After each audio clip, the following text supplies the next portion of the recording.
እነዚህ ነገሮች የምታደርግ ከሆነ የምትወዳትና የምታፈቅራት ልጅ አንተ ብለህ ሳይሆን ራሷ ትመጣለች። ስማይ ግን ወንድሜ እነዚህ ነገሮች ማድረግ ያለብህ ለምትወዳትና ለምታፈቅራት ሴት ብቻና ብቻ ነው።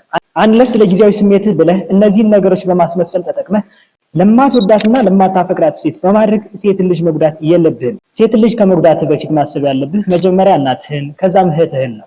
ሰላም እንዴት ናችሁ? ውድ የጽናት ሚዲያ ተከታታዮች፣ እኔ ዳነኝ ያለው እግዚአብሔር ይመስገን። ዛሬ ቪዲዮ ፕሮግራማችን የምናየው የምትወዳትና የምታፈቅራትን ሴት የአንተ ለማድረግ የሚጠቅሙን ሶስት ዋና ዋና ነገሮች ነው። ከእነዚህ ሶስት ነገሮች መካከል አብዛኞቹ ወንዶች የሚሸወዱት ሶስተኛው ላይ ነው። እስከ ቪዲዮ ፍጻሜ ድረስ አብራችሁን ቆዩ። ይጠቅማል ለምትሉ ሰው ሼር ማድረግ እንዳትረሱ፣ እንዲሁም ላይክ በማድረግ ጀምሩ። እስከ ቪዲዮ ፍጻሜ ድረስ አብራችሁን ቆዩ። ሰብስክራይብ በማድረግ ደግሞ ቤተሰብ ሁኑ። ታስኮ ቱዴይስ ቪዲዮ አንደኛ ንጽህናህንና ራስህን ጠብቅ። የምትወዳትና የምታፈቅራትን ልጅ በምታገኝበት ሊሆን ይችላል፣ አሊያም በየትኛውም ሁኔታ ራስህንና ንጽህናን መጠበቅ ይኖርብሃል። የምትወዳትና የምታፈቅራትን ልጅ አንተ ለማድረግ የግድ ሃይ ኳሊቲ ያላቸው ልብሶችንና ጫማዎችን መግዛትና መጠቀም አይኖርብህም። በቃ ያሉህን ልብሶች በንጽህና እያጠብክ ልበሳቸው። ቢያንስ በሳምንት 3 ጊዜ ደግሞ ሻወር መውሰድ ይኖርብሃል። ንጽህናህን መጠበቅ ደግሞ ለአንተም ቢሆን ጥሩ ነው። እሷን በምታገኝበት ጊዜ ላብ እየሸተትክ መሆን የለበትም። ጥሩ መዓዛ ሽታ ያለው እየሸተትክ መሆን አለበት። ሳይበዛ በትንሹም ቢሆን ሽቶ ቢሆን ተጠቀም። የምትወዳትና የምታፈቅራትን ልጅ አንተ ለማድረግ ንጽህናህንና ራስህን መጠበቅ ትልቅ ቫልዩ አለው። ከጊዜ ቆይታ በኋላ የአንተ ጠረንና ሽታ ማዳመጥ ትጀምራለች። ሁለተኛው ዓላማ ይኑርህ። ያለምንም ዓላማ ድንጋይ ላይ ተቀምጠህ እየዋልክ ፑል ቤት ተቀምጠህ እየዋልክ እወድሻለሁ አፈቅርሻለሁ ማለት ለሴት ልጅ ምንም ግድ አይሰጣትም።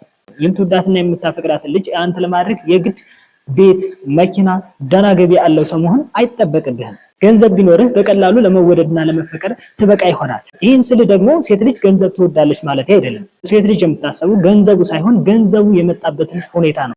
ምክንያቱም ሴት ልጅ የምታስበው ያኔ ጥሩ ገንዘብ ያለህ ጠንካራ ሰራተኛ እንደሆንክ ስለምታስብ ነው።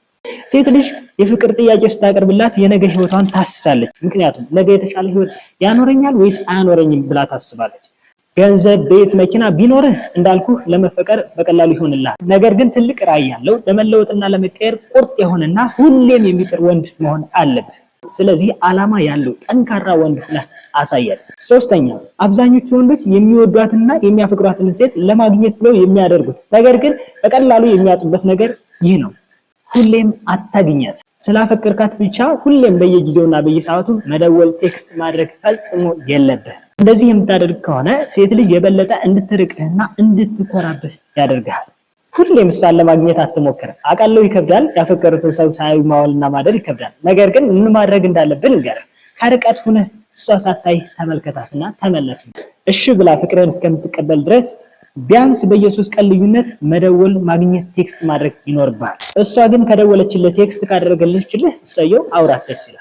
እንደዚህ በምታደርግበት ጊዜ እሷ ወደ አንተ እንድትሳብና አንተን እንድታስብህ ትልቅ ፓወር አለው። እና እንደዚህ የምታደርግ ከሆነ 3 ቀን ሞቶ እስከምትደውልላት ወይ ቴክስት እስከምታደርግላት ወይም እስከምታገኛት ድረስ በጣም ትጓጓለህ። 3 ቀን አልፎ ሳትደውልላት ሳታገኛት እንዲሁም ቴክስት ሳታደርግላት ብትቀር በጣም ስለአንተ ታስባለች፣ ትጨነቃለች።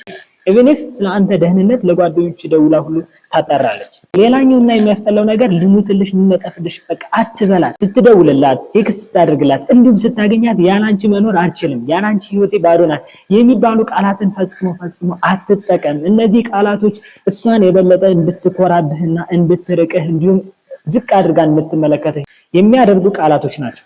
ቆፍጠን በል፣ ወንድ ሁን፣ አሳያት። መጨረሻ ቲፕ ልጨምርህ፣ መስዋዕትነት ክፈል። ይህን ስልህ የግዴታ የሆነ ነገር ይፈጠር ማለት አይደለም። ነገር ግን በህይወት አጋጣሚ መቼም ከሰው ልጅ የማይጠፉ ነገር የሚያሳዝንና የሚያስጨንቅ ነገር አይጠፋም። ሰው በዛን ጊዜ በሐዘኗና በጭንቀቷ ጊዜ ከጎኗ አትራቅ፣ ከጎኗ ሁን። እንደዚህ በምታደርግበት ጊዜ ከጊዜ ቆይታ በኋላ አንተን የምታስብበትን ሁኔታ በከፍተኛ ሁኔታ ይጨምራል። ውድ የጽናት ሚዲያ ቤተሰቦች በዛሬው ቪዲዮ ፕሮግራማችን ብዙ እንዳተረፋችሁ ተስፋ አድርጋለሁ። ቪዲዮን ላይክ ማድረግ እንዳትረሱ። ይጠቅማል ለምትሉት ሰው ሼር አድርጉለት። እንዲሁም ሰብስክራይብ በማድረግ ቤተሰብ ሁኑ። በቀጣይ ቪዲዮ እስከምንገናኝ ባይ ባይ፣ ቻው።